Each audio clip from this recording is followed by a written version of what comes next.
Hello guys, কেমন আছেন আপনারা? আশা করি সবাই ভালো নেই, কারণ এই দেশে ভালো থাকা এখন আর সম্ভব না। যে এই দেশে আর ভালো থাকা সম্ভব না, যে অবস্থা শুরু হয়েছে দেশের।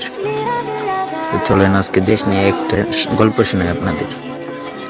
স্বাস্থ্য সেবার গল্প। স্বাধীন হলো দেশ, কিন্তু স্বাস্থ্য সেবা কোথায়? হাসপাতালের করুণ দৃশ্য বুঝে কেবল হয়। সরকারি কক্ষ ভরা দোলা, রোগীর শ্বাসরুদ্ধ দ্বারা ডাক্তারের খুঁজে কেটে যায় ঘন্টা, কষ্টের সুর ধরা। জরুরি বিভাগের লাইন, রোগীর চিৎকার করে। ডাক্তারের কক্ষে এসি বাতাস আর রোগীর গামে ঘরে। নিরাময়ের আশায় আসে সবাই, কেউ পায় না সুরা। ব্যবস্থাপনার এই করুণ গল্প, কি সত্যি স্বাধীনতা? বেসরকারি হাসপাতালের নামে চলে আরেক খেলা। সেবা এখানে বাণিজ্য, পকেট কাপে মাথা টেলা টেলা। দরজায় ঢুকলেই শুরু হয় হিসাব বিলের তালিকার লম্বা লাইন।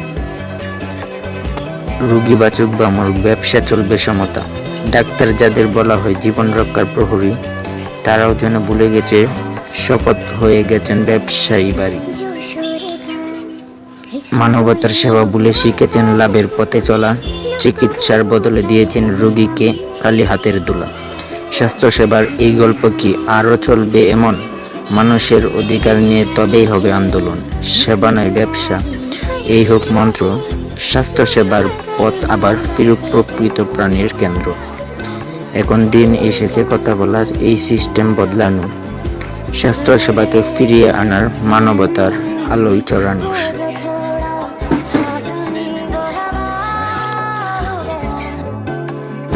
এটা শুধুমাত্রই আমার অভিজ্ঞতা থেকে একটা ছোট্ট কবিতা লিখলাম, কেউ এটাকে অন্যভাবে নেবেন না।